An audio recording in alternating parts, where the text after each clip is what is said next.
All right, so it's my pleasure to introduce you Professor Eduardo Montijano, who is Associate Professor at the University of Zaragoza. And he's here thanks to the Visiting Professor Program at the University of Cagliari, funded by Regione Sardegna.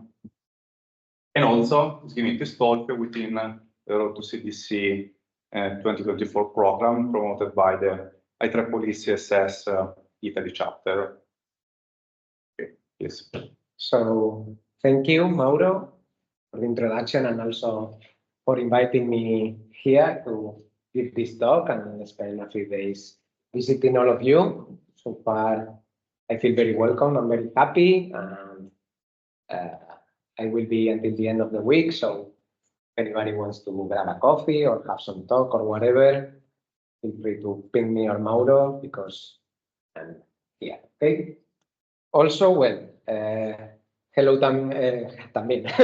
Hello as well to all the people connected online from everywhere in Italy. I hope you enjoy this talk. I will try to combine different things, a little bit of math, a little bit of videos, a little bit of high-level motivation. And hopefully, we all have a good time and you learn a little bit more about the research we are carrying in my group about perception and control of non-cooperative agents. So just before starting, well, I know that the relationship between Cagliari and Zaragoza is quite strong. No? So probably people here know where Zaragoza is and know a lot about us, but just in case somebody doesn't know from people connected online, I am at the University of Zaragoza. Zaragoza is here, just between Barcelona and Madrid. So not a very fancy city, but worth visiting if you have the chance. And I am part of the Department of Computer Science and Systems Engineering. And I'm also part of the Robotics, Vision, and Artificial Intelligence Research Group, where we are, roughly speaking, 30 faculty and 35 PhD students. So we are a big group where we do many different, or we address many different problems of robotics, navigation, perception, SLAM, control, and so on.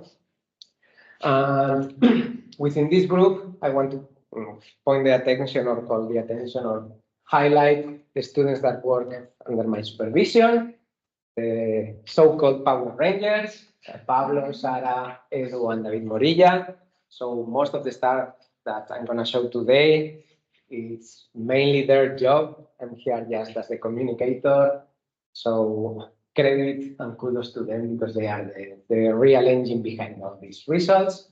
Here we have other people, no, because we also collaborate a lot with Professor Ana Murillo and some other students. We more or less work together in many problems, and some of the students are co-advisors. Okay.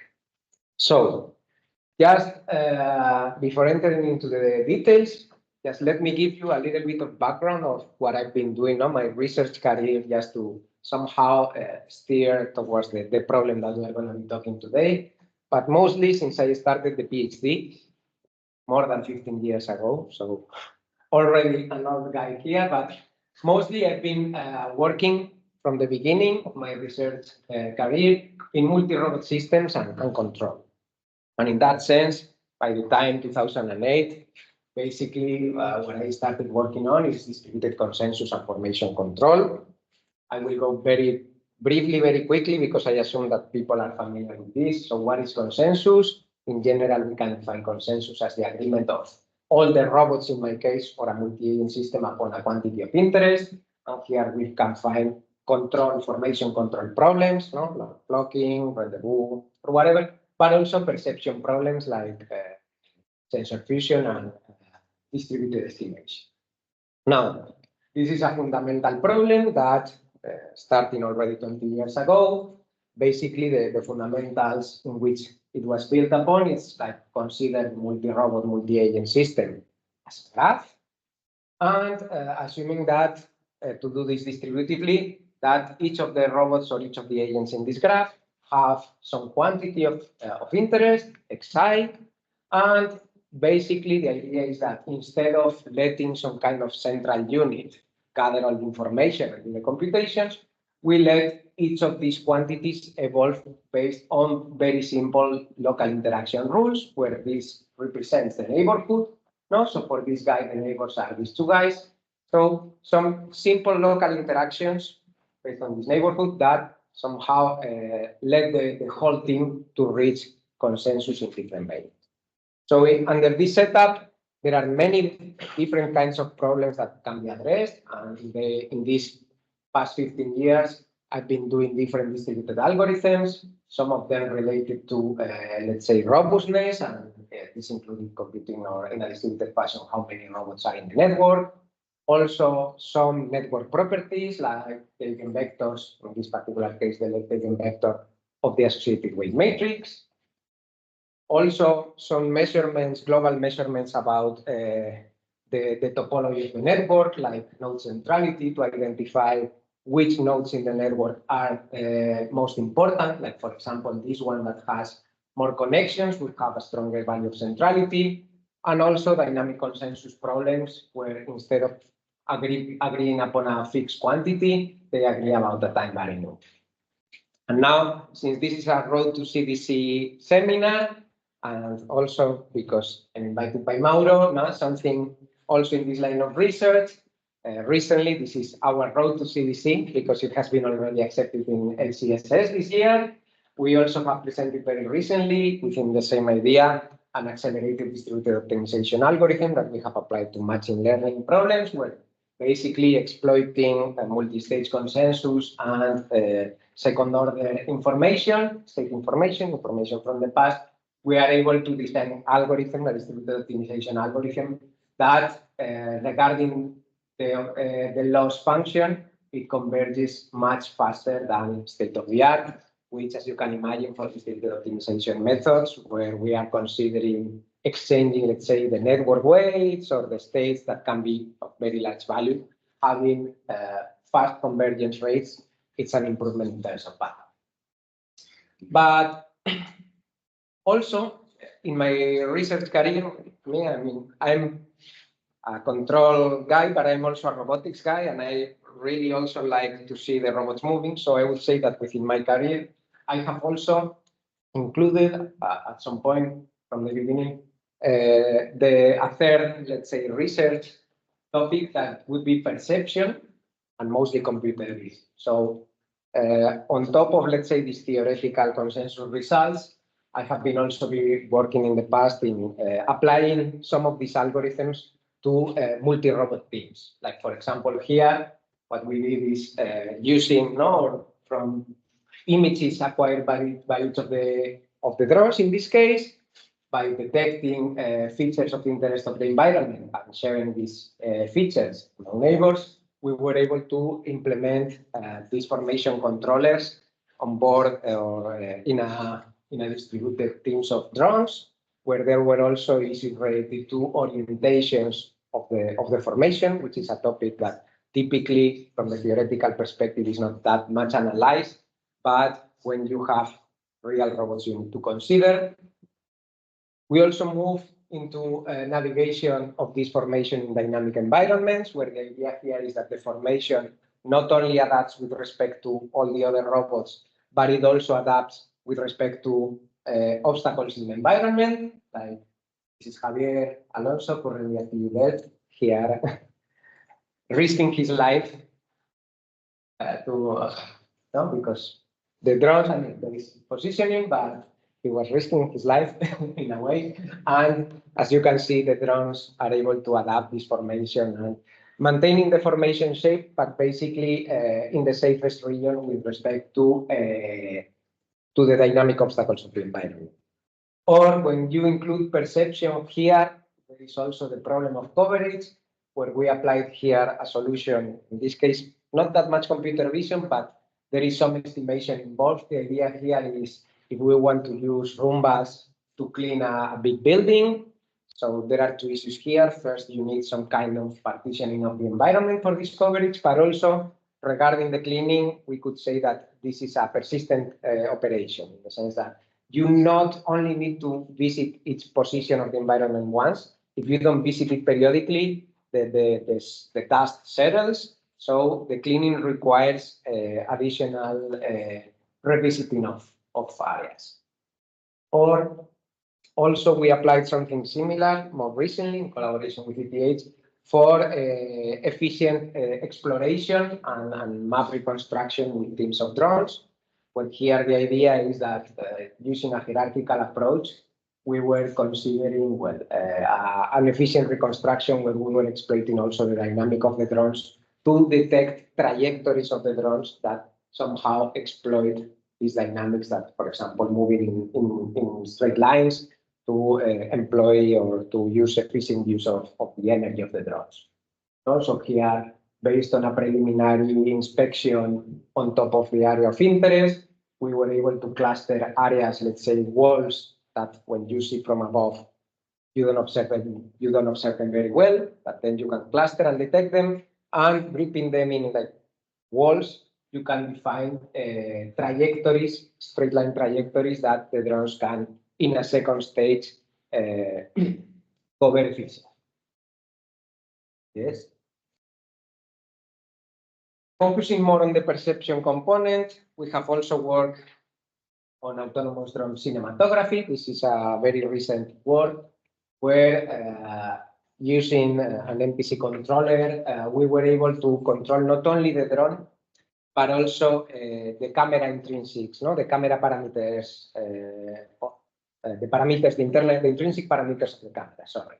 So in cinematography, it is not only important to control from where you record, but also, let's say, the aperture or the focal length of the camera are essential parameters in cinematography. And what we were able to do here is include them inside the control loop together with the extrinsics, and we were able, for the first time, to, this is in Spanish because this video I have, but the idea is we were able to obtain or to achieve cinematographic effects that were not possible before. Like here, for example, you see that in this vertigo or dolly zoom effect, that the zebra, it's always centered in the image, even when the drone is moving backwards, by controlling in this case, the focal length of the camera, and we can obtain this vertigo effect where the background somehow zooms in while the zebra doesn't move.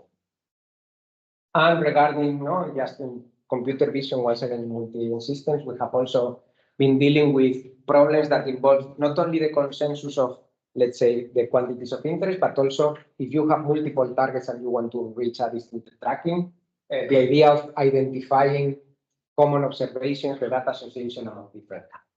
Also here, it's where the problem here, we can apply the existing consensus algorithms, but the problem is how do we recognize that the person 5 corresponds to, in one image corresponds to the same person 5 in another. We apply this also for an open world environment where the idea is that we are able to detect new people and generate online databases to re-identify these people, or even with a task assignment, distributed task assignment, where the idea is that the cameras realign themselves to keep all the targets inside their field of view. There you can see, like when you use real perception, how it believes that this target corresponds to this one, so there are issues to consider.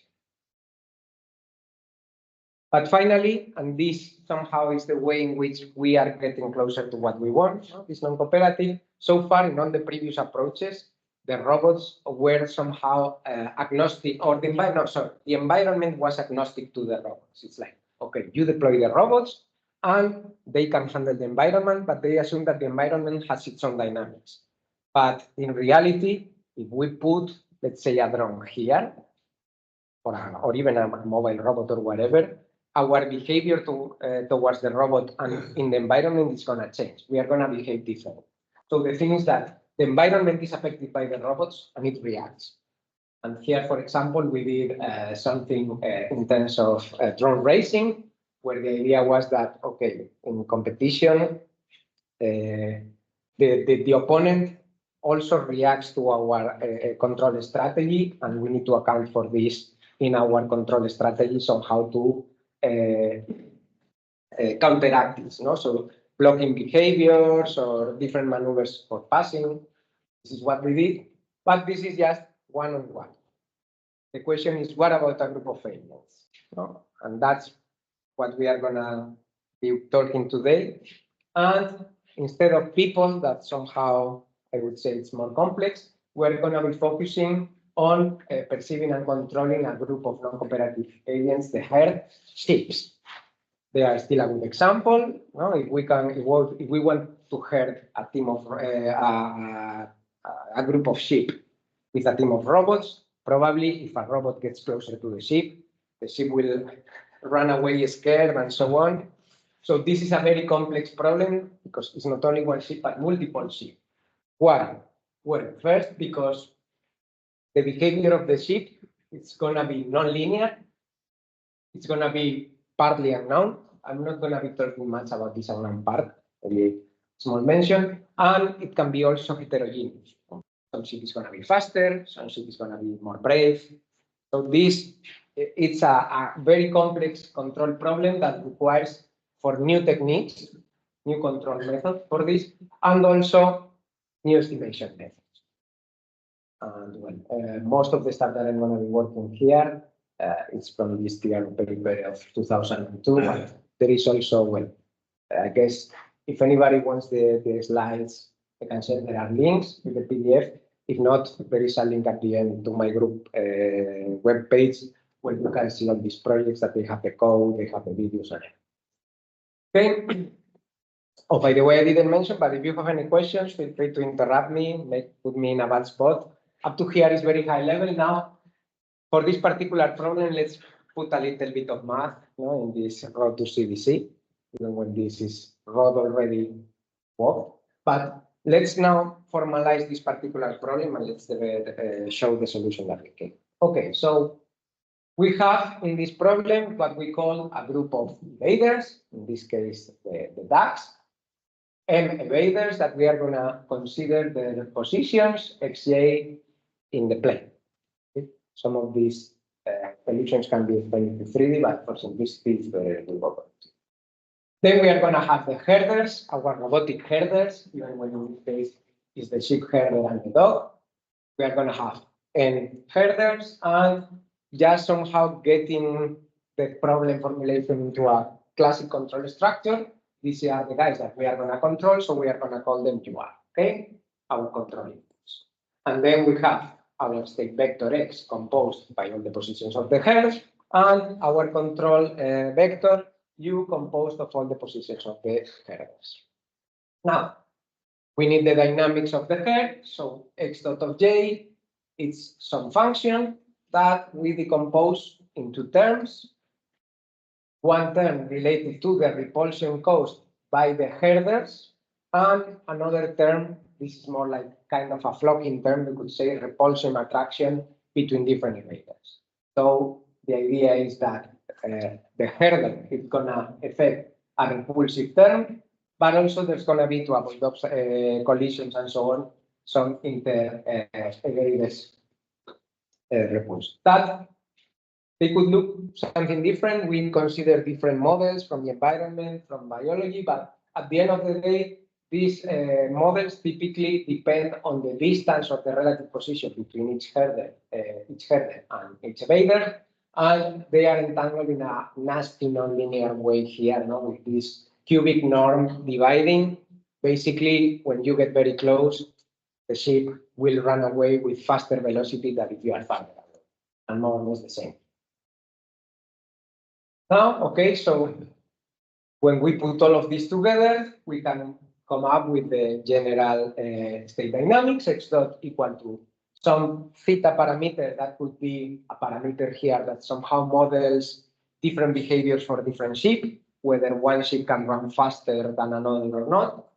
That this is the part that we will assume maybe unknown. And then this nasty nonlinear dynamics that basically they are stuck. And we are going to assume that there is a maximum velocity for everybody, but we are going to be assuming that it's the same for evaders and herders, okay? So it's not that the herders can run faster to counteract, they run at the same velocity. Now, given this system dynamics, as is typical in control, what we are interested is in making the herd reach some desired state. No? For example, driving its sheep towards a box in the farm, or as we also do in control, sometimes some desired system dynamics, no? This transient response, overshoot, and so on, that we are going to call the star. Okay, so we would like to drive the herd to some positions with some dynamics. And recalling these ugly equations with nonlinear and so on, this is a very challenging problem, no? Because we are dealing with a nonlinear and non-affine control problem, which means that we cannot resort to the majority of existing solutions.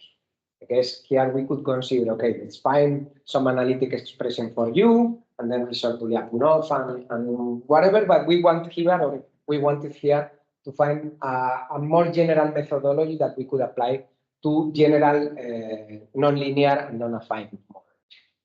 So here, what we did, and there is somehow kind of a relationship with also optimal control. We want, I didn't mention, but we want an analytic, a closed form expression for you. So we are interested in doing a regulation control. Let's say some kind of linear feedback, u equal minus kx, sort of, no? Some closed form solution, and this we cannot do it analytically. So if we look also about how optimal control methods work, they define some laws, and at the end of the day, they try to optimize the law. So we can consider here the error in that we are going to call it H. This could be our loss. That basically is the difference between the dynamic behavior of the herd and the desired dynamic behavior of the herd. And the thing in a regulation controller, probably what we would do is try to clear U. If U was here, let's say in an affine system or a linear system, here you can clear U as a function of f star and f, and that's how you solve this problem. But in this particular case, because this is nonlinear and non-affine, this is an implicit equation in U. So if we wanted to say U equal to something, then we would get an implicit equation for which an analytic expression is not possible. So, well, the goal is to make obviously H equal to 0. The question here is, let's try, because this is a complex problem, let's try to do this once again, applying a control methodology. Let's analyze first how H evolves.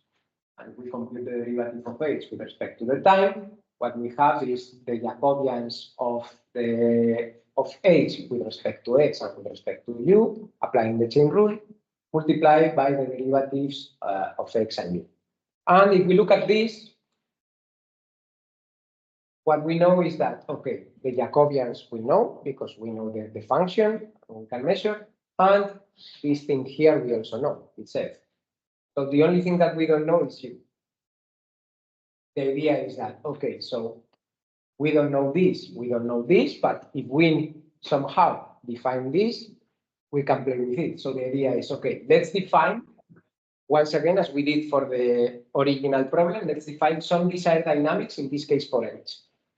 So for example, and here, this is a parameter that we can design, a linear stable system, with case a positive definite matrix, something that we know that if H evolves according to this, then we will know that H converges to 0. And if H converges to 0, F converges to F star, and the problem is solved. So we define this, and the moment that we define this, we know all the elements in this equation except for U, but we can clear it. And this is what we call the implicit control formulation or methodology, where basically we are just clearing the derivative of U. So for the regulation problem, instead of finding a closed form expression of U, what we are computing is how U should evolve. Conceptually, the idea is that I don't know whether a robot should move to the right 1 meter or to the left 1 meter to solve the control problem, but I have a way of measuring the error with respect to what would be the right decision. And this is this thing. So by modifying U according to this expression, we are somehow adapting the control input or driving the control input towards the actual desired value.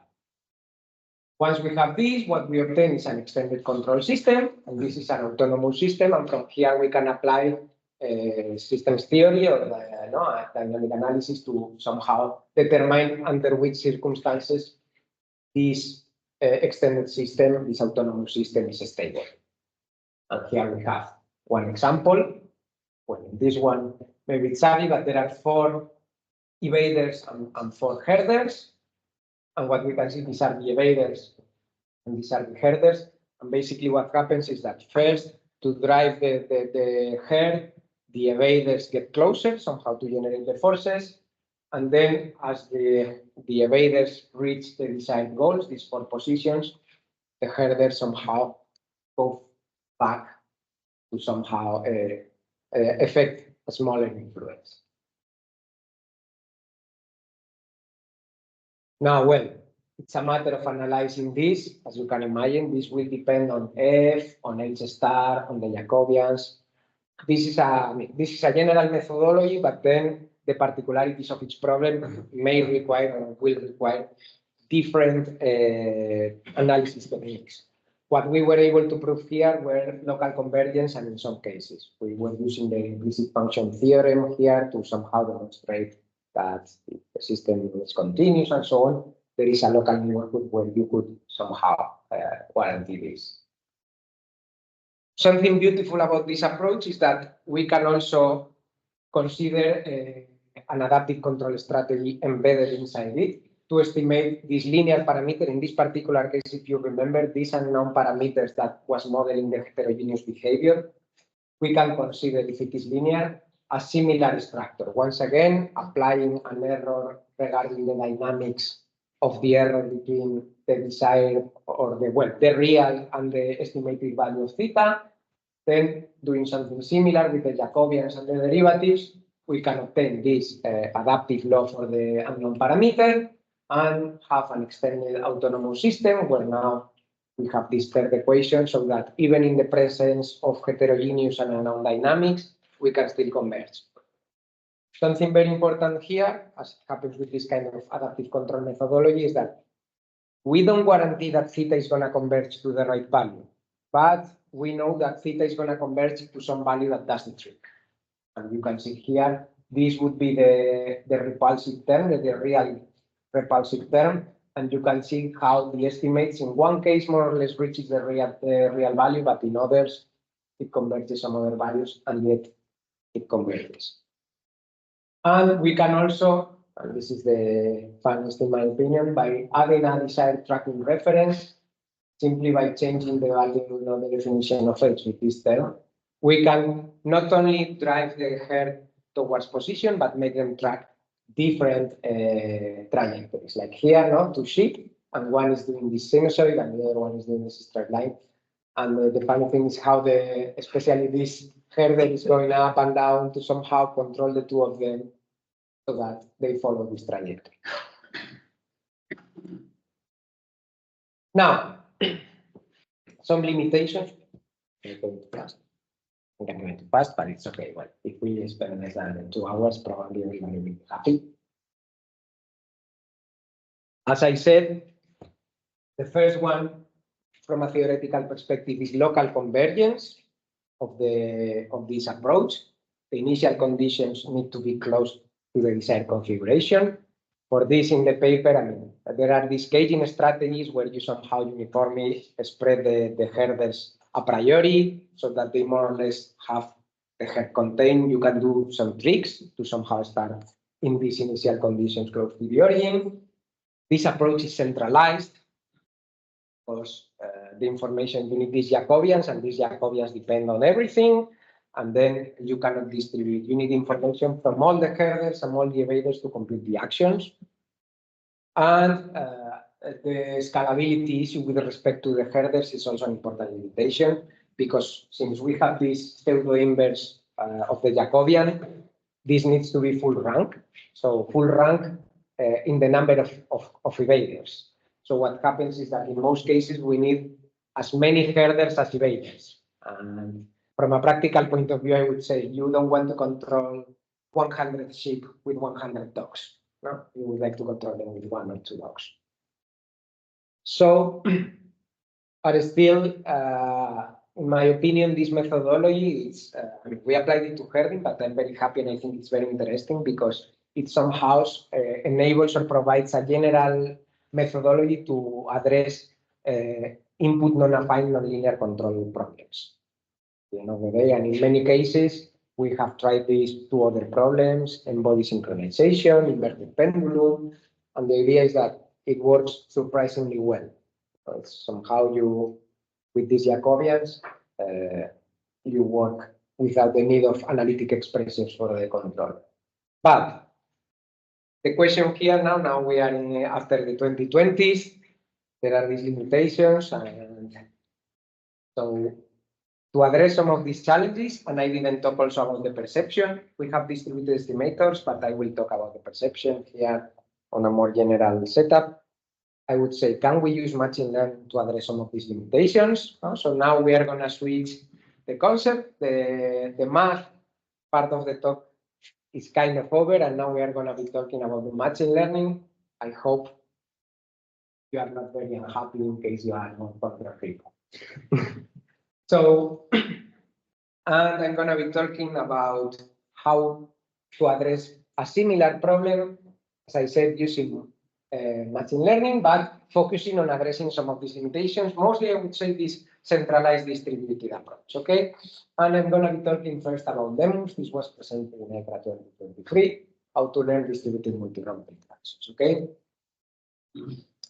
So the idea now, it's going to be, this is going to be a supervised learning problem. We are going to consider that we have videos like the one I showed at the beginning of this ship moving in different configurations. For the moment, assume that we have the perception, so we know the trajectories of the herd. And given demonstrations of these observed trajectories, the question or the task is to learn a control policy that is scalable, is distributed, is continuous time, and also with stability warranties. No, I mean, I don't forget the control part here. We don't want to put just a black box. We want to build something that somehow preserves the properties that we had before, okay? So the idea, as I said, is that we have a collection of demonstrated trajectories, and mathematically what we would like is to find the parameters theta of some neural network here, that actually it would be somewhere here, this should be x of theta, that basically they minimize the error with respect to the real trajectory and the predicted trajectory. But as I said, subject to knowing that the trajectory of x follows on dynamics, and the idea of this UI is when the theta comes. So the idea is that we're going to learn the control policy. And as I said, scalable, distributed, continuous time, and with stability warnings. And this is more or less the Lemurs overview, where we have three main ideas that we applied that or that we used here to solve all these challenges. So first, somehow to obtain the continuous time policies and also to maintain these stability warranties and so on, instead of considering a general machine learning black box paradigm, we consider a physics-informed machine learning approach, where in this particular case, we restricted our policies to follow a Port-Hamiltonian dynamics model. The choice of using a Port-Hamiltonian instead of a standard, let's say, Newton mechanics was that the matrices, in some sense, I think, numerically, they have some properties that condition the learning better. But at the end of the day, the idea is that what we learn with our neural network, or with our neural network, is not something random, but it's somehow elements of a differential equation.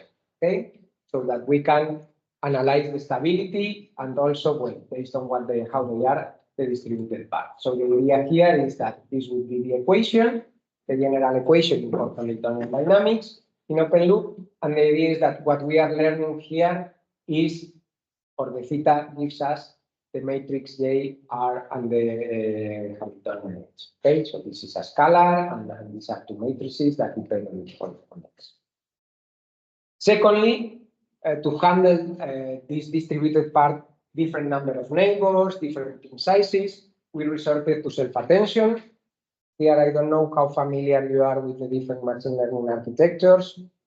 Self-attention, this is the basis for transformers, ChatGPT. The idea is that it can handle different input sizes. So the idea here is that for us, the input size with respect to, let's say, a language model is not the chain of words, but the positions of the neighbors. So if one robot or one value of X has 3 neighbors, it can input to the architecture 3 values. If another has 6, it can input 6 and still the same architecture works, okay? And the idea is that we have one neural network for each of the 3 matrices. And here, so the idea is that also regarding these matrices to impose the post-Hamiltonian structure. So R needs to be positive definite. So we consider the sum over the local neighborhoods. J needs to be skew symmetric. So with this difference. And for the Hamiltonian, we use automatic differentiation.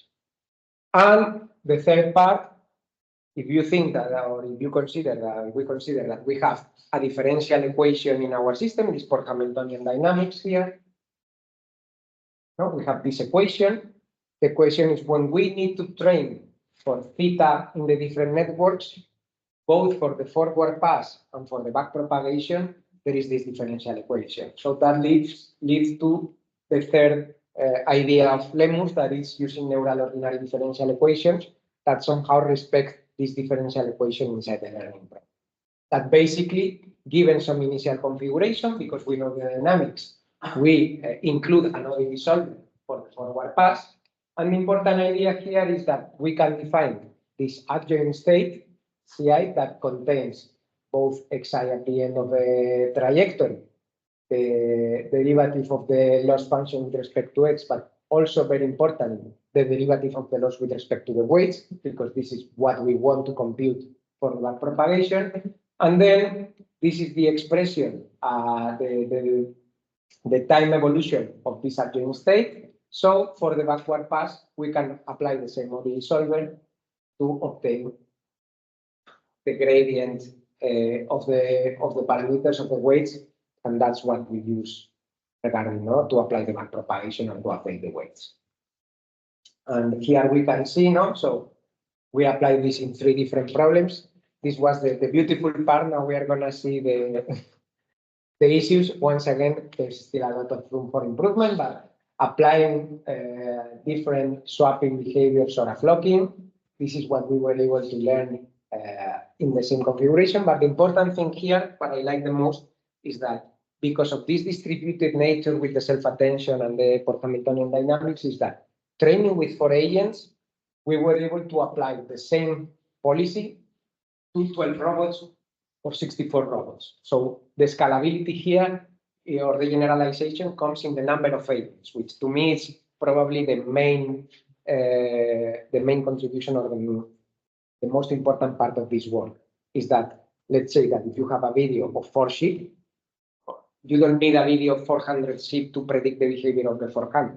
With having a video of 4 or 10 or whatever, you are going to be able to somehow extrapolate to any number. To some point, because here, so these ones, we can see the animations. If we were showing these trajectories, what we would see, some indications that they don't collide, even when it seems they collide. But what they learn in the way that we somehow manage this, somehow how to go to the goal and avoid collisions. The dynamics themselves, they don't learn them very well. Or in the case of the flocking, obviously, since we have just, let's say, a parallelogram, a rhombo, I don't know the English word here.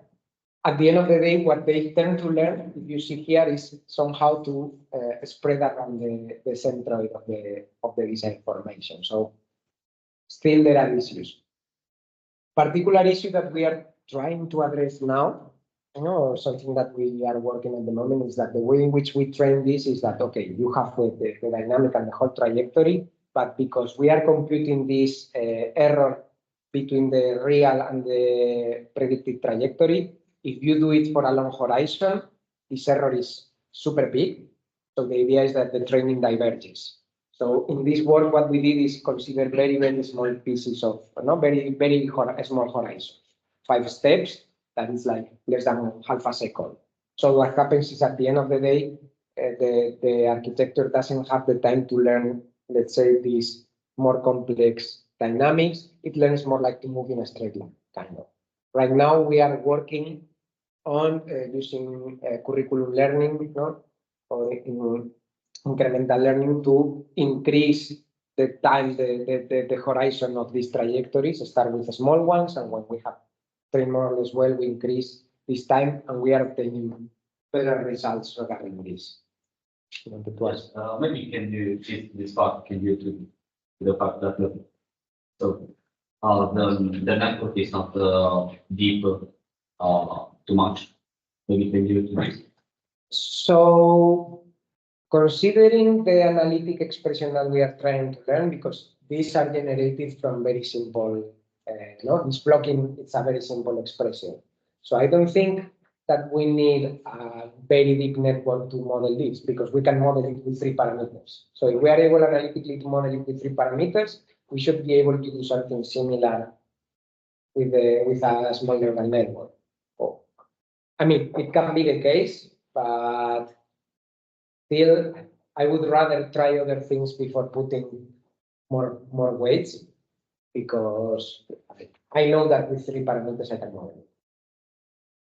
But definitely it could be. I mean, there are different things. With the increasing horizon, we are obtaining results that resemble more and more these trajectories, but still long way to go. And as I said, we are also, I would say, something that we would like to address is more this generality with respect to the number of agents. Train with little and apply to a long number. Another thing that we have been doing, and this is currently under review, is exploring this same paradigm. I talk about the supervised learning, but the way this problem is described, it fits perfectly into a reinforcement learning paradigm. And actually, we did an extension where we somehow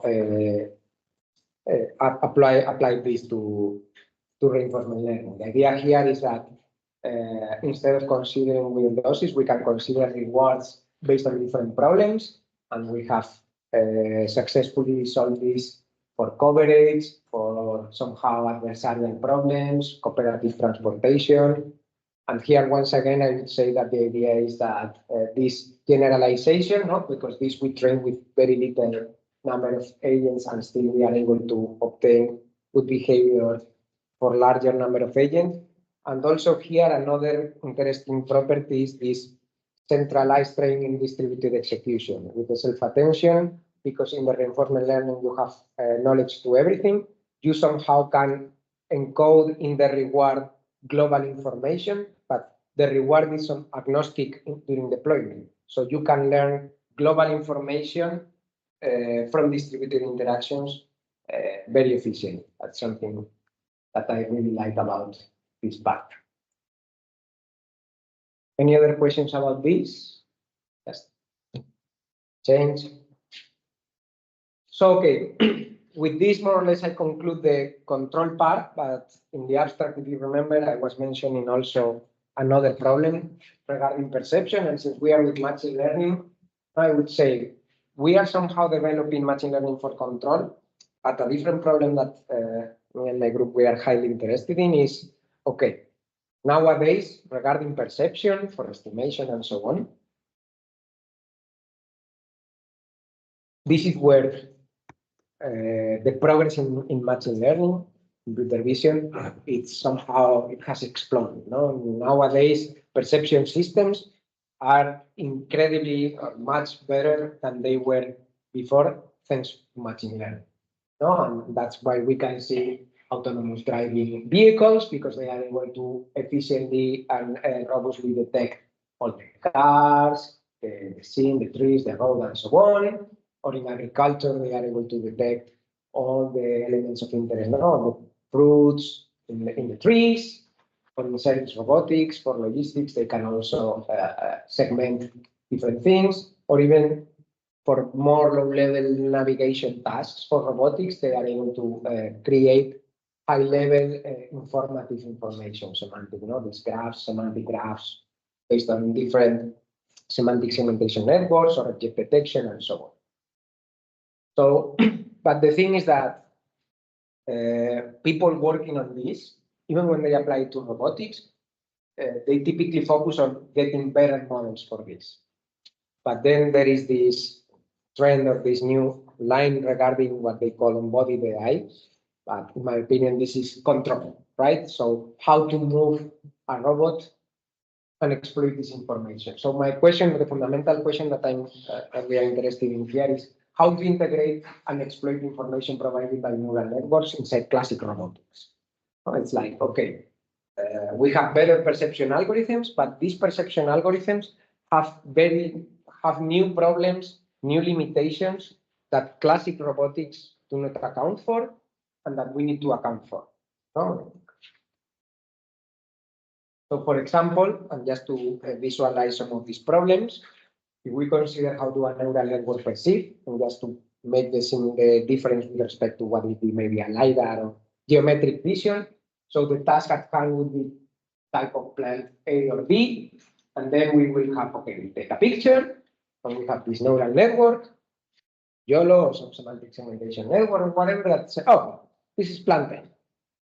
But neural networks are not perfect. When we consider classic sensors, typically we can assume this Gaussian noise for a LiDAR. So the measurement has zero mean white Gaussian noise, and that's it. But with neural networks, first of all, they are constrained from the knowledge that they have from the data. So we may have a lot of views like this, but neural networks, if they don't have a top view of the plant, what will happen, and it has happened to us, is that taking a picture from on top of the plant, it doesn't recognize it.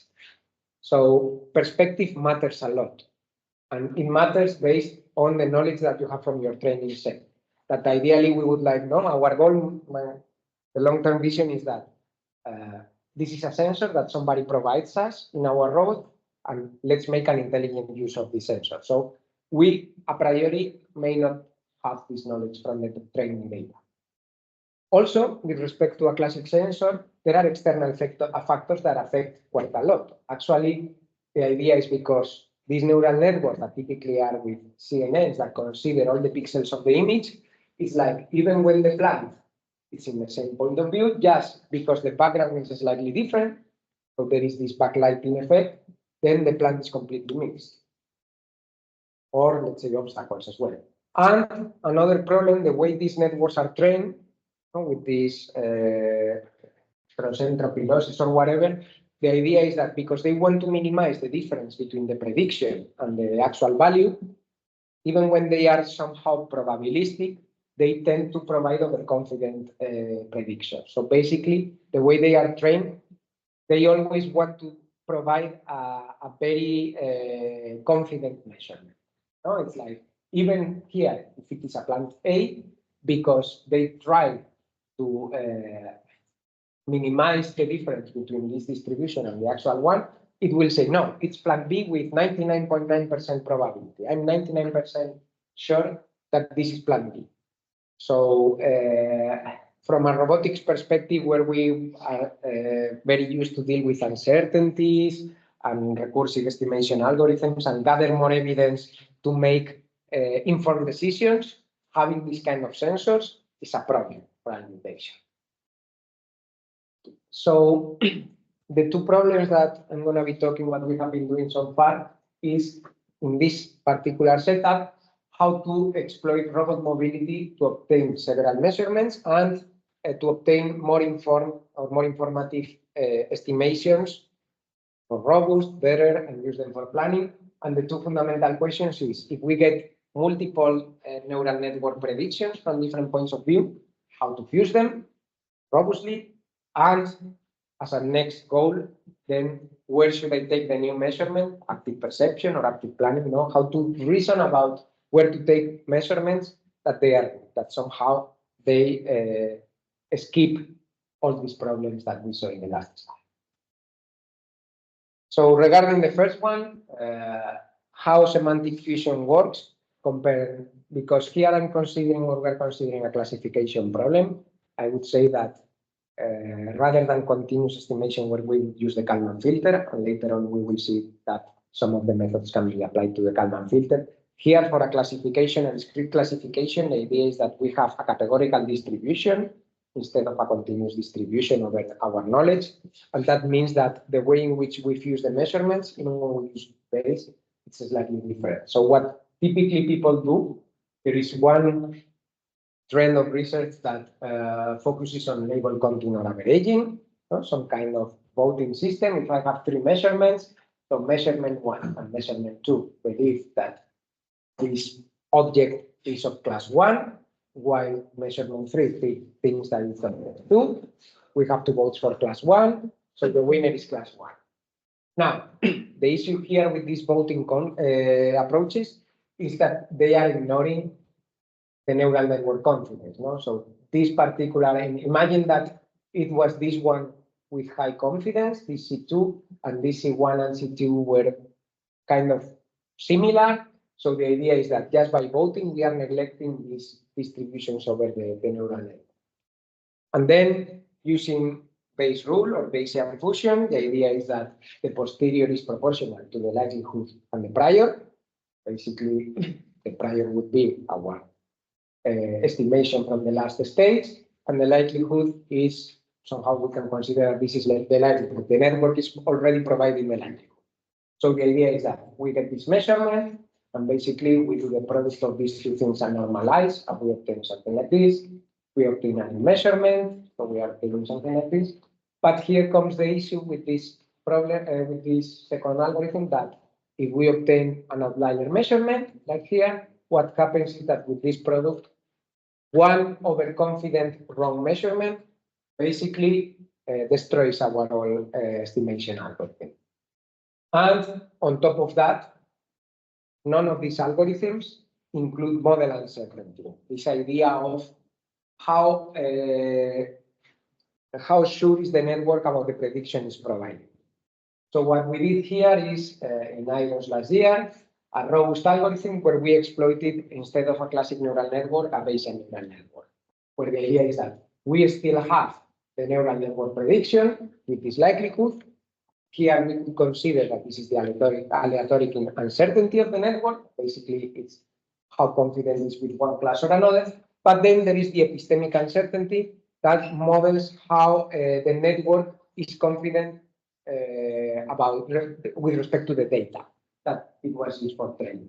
And we have this other output where low values represent low uncertainty. So the network is very confident about this probability distribution, whereas in the red ones, it would mean that, okay, I'm giving you an observation or a probability distribution, but don't trust me that much. And the idea is that because they are overconfident, what we do is, on one hand, we consider a regularization. So basically, instead of taking this probability distribution as it is, we somehow normalize it. And this, if you think of it, when you will read the probabilistic robotics book, this is one of the first things that they say in the estimation algorithms, that is, do not trust your sensors, increase the covariance of your sensors. So basically, that's the idea of what we are doing here. We are mixing this with a uniform distribution. We are reducing the overconfidence of the network. And regarding the epistemic uncertainty, instead of considering a categorical distribution, we consider an intelligent distribution where the concentration weights are inversely proportional to the value of this epistemic uncertainty, so that when we have a small epistemic uncertainty, we have a high concentration value, and as such, we give a lot of weight to the measurement. But let's say that we have an outlier with a high epistemic uncertainty, with the regularization, we reduce a little bit the influence. But more importantly, what happens is that in our future, we decrease the influence of outliers.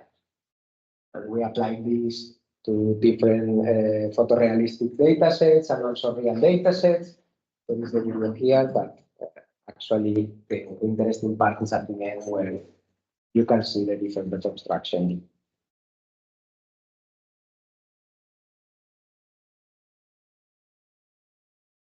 different scenarios of indoor and well. Probably if we have the time, you could observe they still look ugly, but let's say that ours is less ugly than the state of the art of the Bayesian methods. Sorry, I missed how you model all the different models, like this method looks with just different data sets? No, these are for the experiments, different data sets. Well, I didn't say for the epistemic uncertainty, we're using Monte Carlo dropout. So at the end of the day, it's like during inference, we switch off some of the neurons. We do several forward passes of the network, switching off random neurons, so that we get, for the same image, a set of predictions, and we compare the average and the variance of this set of predictions, and that gives us the epistemic uncertainty. So if all the predictions with the Monte Carlo dropout are very similar, then the network is very robust. No, it's like it always provides the same result, so the uncertainty is low. If the different passes with the Monte Carlo dropout provide very different results, then you cannot trust the neural network. Now we are trying other methods also. No, we are extending this, and the idea here, I mean, our core approach is not, we are not working on Bayesian neural networks. We want to show, no, we are on the robotics part and the fusion, the robust fusion. So the idea is that it doesn't matter which kind of Bayesian network you use. Applying these techniques afterwards, you will get better results. We are trying ensembles and also evidential deep learning. Okay, so then I saw the video. Any other question? Now, regarding the second part about also where to move or how to even increase that, no, these external factors that we saw like the backlighting, I would say that regarding the fusion, no, if we want to fuse, there is this robustness part, but still there are other issues. Like for example, in a Bayesian fusion mechanism, let's say that we have this original measurement, and then we move a little bit and we obtain this other measurement.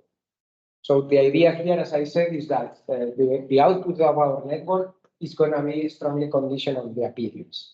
So the question that I would like to raise here is that, okay, I have these two measurements, and probably the neural network is very confident because it's well observed in both cases, but should I be twice as confident that this is plant A given these two measurements or not? So the thing is that, okay, I have my first evidence, this image, and this image provides low uncertainty and a high probability of being class A, but still, as I said, we want more measurements, no? We want to obtain more evidence to be more confident. So what we do is we slightly move a little bit, no? And at this, let's say, technically, for a classic sensor, LiDAR, to know whether there is an obstacle or not, you could even remain static, and because you obtain multiple measurements, the distribution you will obtain the Gaussian. The question with the network, because it depends on the appearance, even if I move slightly, should I be more confident about this being planted given this new evidence? Bayes fusion says yes, but because of the appearance, we say no. I mean, or not as much as you would expect with these two measurements. So the appearance we should somehow, when we consider a planning algorithm, this appearance we should consider. It's like measurements from similar perspectives with respect to classic sensors. They don't add as much value as they should. But there is also the problem regarding occlusions or light conditions that they will affect also the outcome of our network. So the question is, can we model or how to model all these factors, if possible, in a unified framework so that we can make informed decisions for planning? And this is what we did. We presented this a couple of weeks ago in ECRA 2024, where we somehow consider environmental features of any kind. In this work, they were analytical and handcrafted, but the idea is that how to model all these external factors and we model them with this perceptual map, where basically we can consider the correlation with respect to previous poses. Well, the visualization here is not very good, but this would be the perceptual map.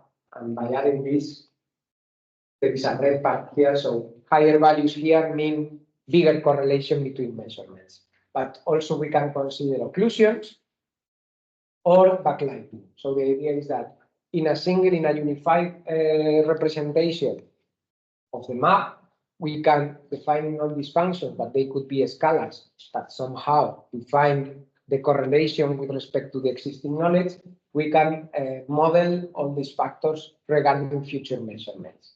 And then, given this perceptual map estimation, we can directly integrate it in traditional fusion frameworks. So in the Kalman filter, once again, applying this basic idea of probabilistic robotics, increase the uncertainty of your sensor. So just multiplying the covariance matrix of the sensor by this perceptual weight in that particular position, and this is where we are coupling with respect to the robot position, which could be or will be the key for the planning afterwards. So basically increase the covariance matrix so that the Kalman gain gives more weight to the model, and you require further measurements or measurements that have less correlations to improve your estimation, or in the Bayesian fusion that I discussed in the last slides, basically including, instead of the epistemic uncertainty, or besides, if we want the epistemic uncertainty, this the concentration parameter, we can put this perceptual factor there, so that when we have an outlier, because if it has a high perceptual influence, it will weigh less. And with respect to the planning, also, the idea is that we can use these same perceptual factors in two ways. So when a classic active perception framework, we would have the robot pose, we would obtain a measurement, we would have the belief. This belief is the probability distribution over, let's say, the object of interest, in this particular case X, no? The plan A or plan B. And then for the planning, I mean, there are different ways in which you can approach this, but at the end of the day, what you are going to do is consider a potential list of viewpoint candidates. They can be sampling beforehand or optimized later on, but the idea is that for each of these candidate viewpoints, you need to estimate the quality, what you are going to measure there, and also you need to compute some information gain to predict what's going to be the next belief state. So in both cases, because this depends on the position of the robot, we can use the perceptual map estimation, both for the fusion, as we've seen in the past slide, but also to simulate the gain information there. And the idea is that exploiting this, knowing this map, technically, we could decide that, I should move here to obtain an investment.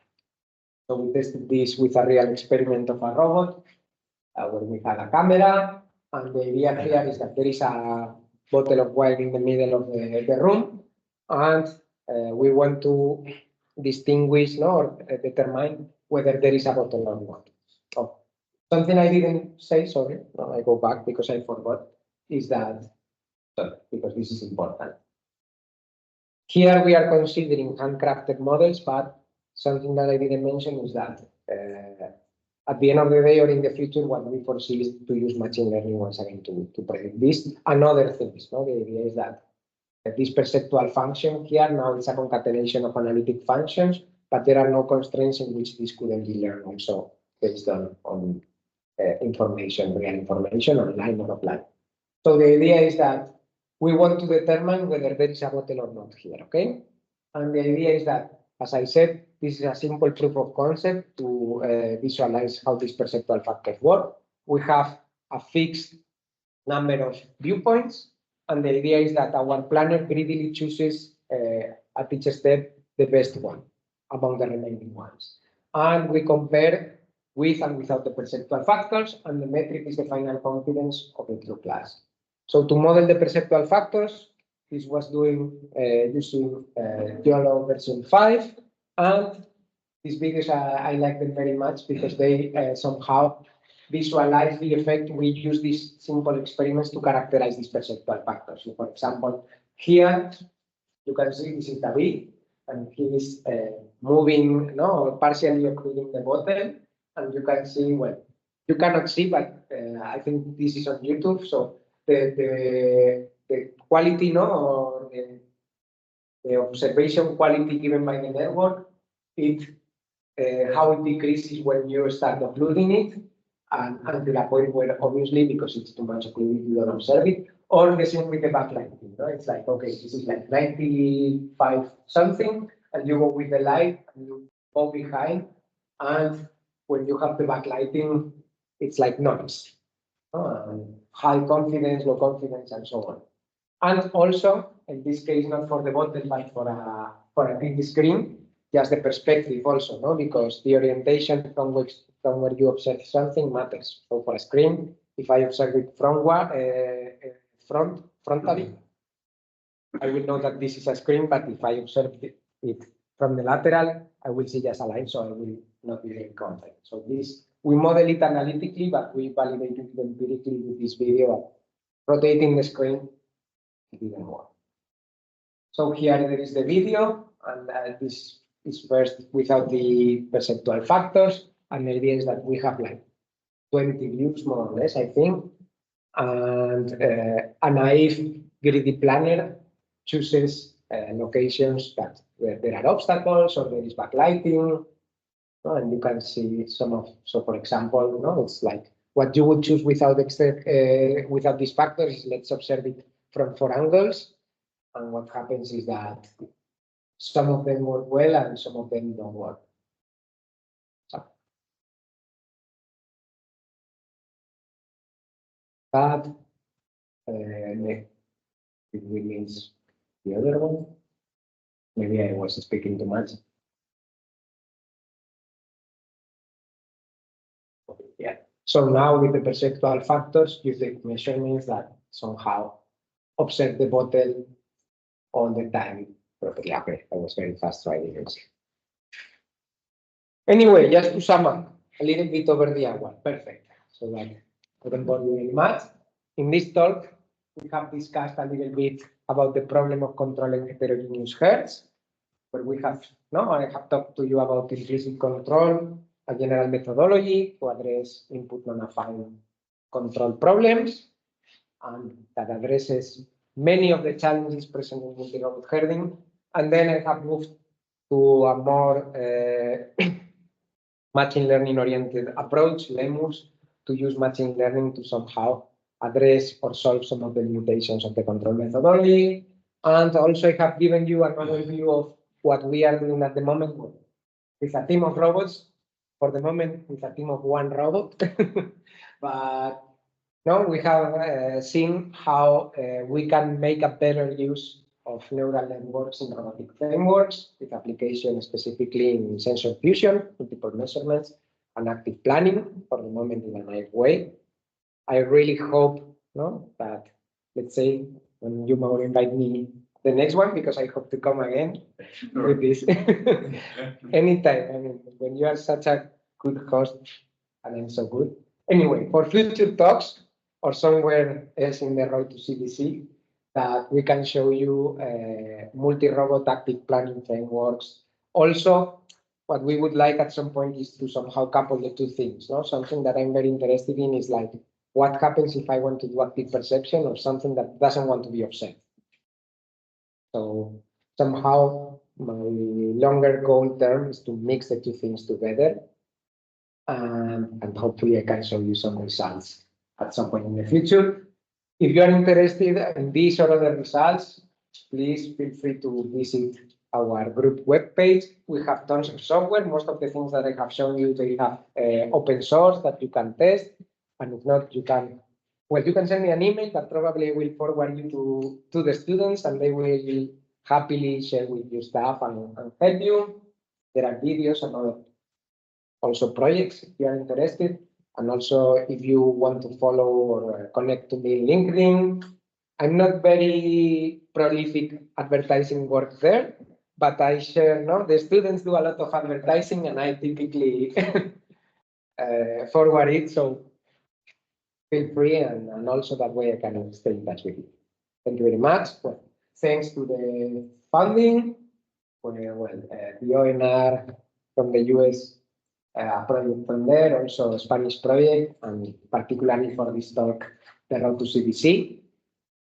With this, I conclude, and if you have any questions, I will be happy to answer them, both the people online